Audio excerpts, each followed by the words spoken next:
Anitta é o símbolo de tudo que não presta, no sentido moral da expressão. Ela não tem conteúdo, ela não tem nada a oferecer, a não ser rebolar a bunda, é claro.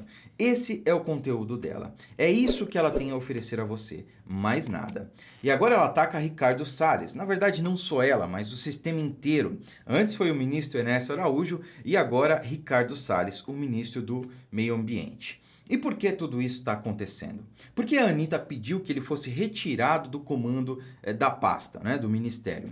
Primeiro que quem é a Anitta na fila do pão, pelo amor de Deus. Mas por que o sistema quer ele fora, afinal? Porque eles sabem do excelente trabalho que os ministros do Bolsonaro vêm fazendo, não só o Ricardo Salles, né, todos os outros. Eles sabem que o ministro Ernesto Araújo estava mudando a imagem do Brasil lá fora. Estava inclusive conseguindo ótimos acordos comerciais para o Brasil. Conseguiu até negociar com o governo Biden, que tem uma linha ideológica claramente diferente do presidente Bolsonaro, né? Todo mundo tem que concordar com isso. Agora, o sistema volta as suas forças contra Ricardo Salles. E qual é a narrativa que eles vêm usando? Claro, do meio ambiente, desmatamento, né? E por aí vai. E qual é o objetivo disso tudo, afinal? Derrubar o ministro e impedir que ele resolva o problema do desmatamento, por exemplo. Você viu que os artistas fizeram uma campanha para que o Biden não enviasse dinheiro para o Ministério do Meio Ambiente combater o desmatamento ilegal na Amazônia?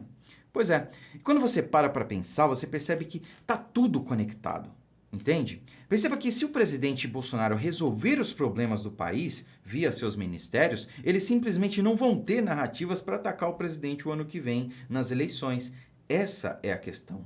Então é simplesmente por isso que eles estão tentando derrubar os ministros do presidente um após o outro.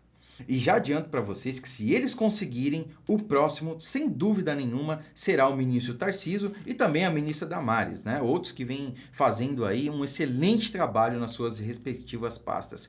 E por isso, figuras como Anitta estão entrando em cena, porque apesar de não terem conteúdo, eles acabam influenciando muitas pessoas. E para a gente entender melhor tudo isso, eu queria ler aqui um trecho desse livrinho aqui, ó, Anatomia do Estado, né? Até quando a gente vê ele aqui, um livrinho vermelho, você pensa, pô, um livrinho comunista, velho, de esquerda, mas não é não, gente.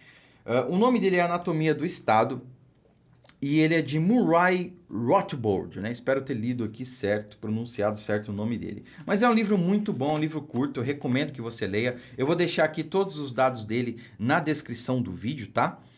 E ele tem 50 e poucas páginas, mas ele fala de muita coisa importante aqui que eu vou comentar com vocês, para que a gente possa entender melhor o contexto dessa situação. Eu vou ler aqui um trecho que eu deixei separado.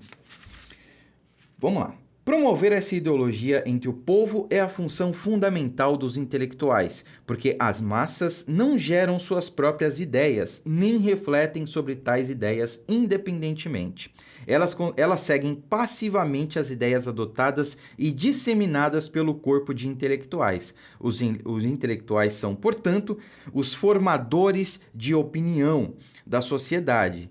E como é justamente disso que o Estado mais precisa, a base para a antiquíssima aliança entre Estado e intelectuais fica mais clara. Por que eu li esse trecho para vocês, pessoal? Porque esse livro ele fala exatamente disso, de controle, né? Sobretudo do que um Estado totalitário precisa para manter o seu poder, para se manter no governo. Ele precisa de controle, de influência, né? Aliás, precisa exercer influência sobre as pessoas, né? Hitler fez muito isso na Alemanha nazista, Mussolini fez também, né? Estabelecendo táticas para controlar a população. Hitler fez isso através do medo, né? Eu já falei disso em outros vídeos aí, mas é sempre bom contextualizar, né? Professor de história falando. Mas veja que esse livro, ele fala exatamente disso, de como controlar a massa, né? Primeiro, quem é a massa, pessoal? A massa é formada pela Dona Maria, pelo seu José, que trabalha a semana inteira para sustentar seus filhos, para pagar suas contas, né? Para viver dignamente e não tem tempo para estudar, para ler, para acompanhar as notícias, para acompanhar a política. Essa é a massa, né? Então, o livro ele fala especificamente disso, que a massa ela não pensa, né? Não querendo dizer que a massa é burra, mas porque a maior parte da população vai estar sempre concentrada na sua subsistência. né, na sua manutenção, porque a maior parte da população vai ser sempre a parte mais humilde, sempre a parte mais pobre. Então, essa parte da população, ela não tem tempo para ler, para pesquisar, para estudar, né, para alta cultura, para se informar de questões políticas. Então, a maior parte, ou seja, a massa, vai ser sempre influenciada pelos intelectuais. Esse livro ele não é tão antigo, mas ele coloca aqui os intelectuais como influenciadores, né? Isso porque antes das redes sociais, da internet, quem influenciava a massa ou as pessoas eram os influenciadores, né? E quem eram os influenciadores nessa época? Os intelectuais. As pessoas seguiam e se espelhavam em quem tinha alta cultura, né? Nos intelectuais. Então perceba que o livro fala disso, porém ele é muito atual. Só que hoje a gente tem que substituir os intelectuais por influenciadores, por figuras públicas, por cantores, artistas, youtubers, né? E não que os intelectuais sejam menos importantes que essas pessoas, mas hoje, se a gente parar para pensar, uma Anitta da vida, ela exerce mais influência sobre as pessoas do que um Olavo de Carvalho, por exemplo, né? As pessoas elas são mais influenciadas pela Anitta do que por Olavo de Carvalho. A grande maioria das pessoas, né? Perceba que a Anitta ela tem mais de 100 milhões de seguidores nas suas redes. Enquanto se você vê, por exemplo, o Olavo de Carvalho, ele exerce muito menos influência, porque ele tem bem menos seguidores, né? Apesar de que, claro, o público do Olavo de Carvalho é diferente, né? É outro público, é um público mais instruído, um público que, digamos assim, tem mais tempo para ler, para estudar, né? Ou já vem dessa linha, né? Já tem uma outra base, enfim, é um outro público, mas em números, né? Quantitativamente falando, a Anitta, ela exerce muito mais influência do que o Olavo de Carvalho. Ou do que uma instituição como o Brasil Paralelo, que faz um trabalho magnífico, né? Se você não conhece, recomendo que você assista, que você procure Brasil Paralelo. Vou deixar o link aqui na descrição também. Oferece cursos incríveis sobre história do Brasil, sobre diversos temas, sobre política, né, e tudo mais.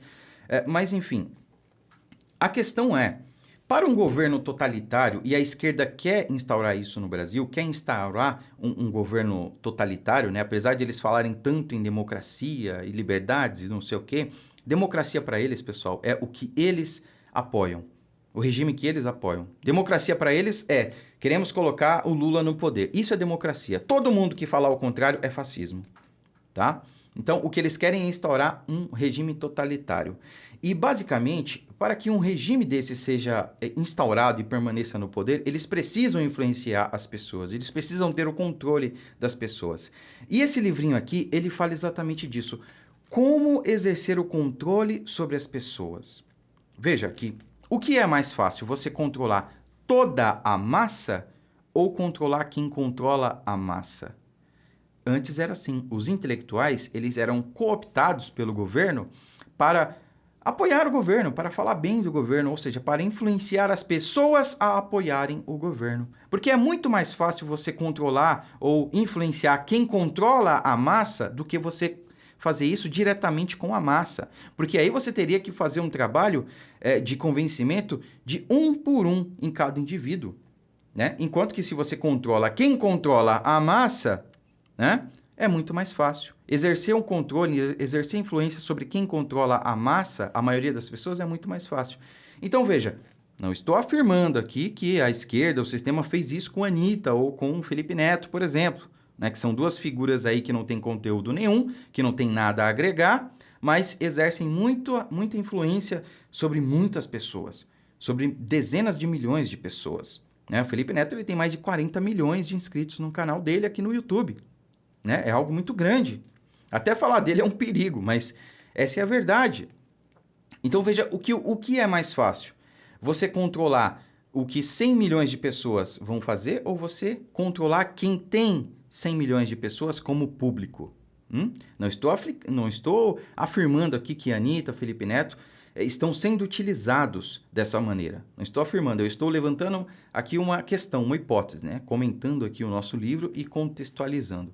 Então veja que hoje os influenciadores, artistas, youtubers, todos eles agem deliberadamente ou não, né, em sua grande maioria, para a esquerda, né? Porque hoje qual que é o empecilho da esquerda? É o presidente Bolsonaro. É um empecilho do sistema. Porque foi quem chegou e ferrou com tudo. Porque o que mantinha o sistema? Dinheiro público. O Bolsonaro veio e fechou a torneira, acabou. Ou seja, e o que aconteceu? O sistema, como resultado disso, se virou contra o presidente Bolsonaro.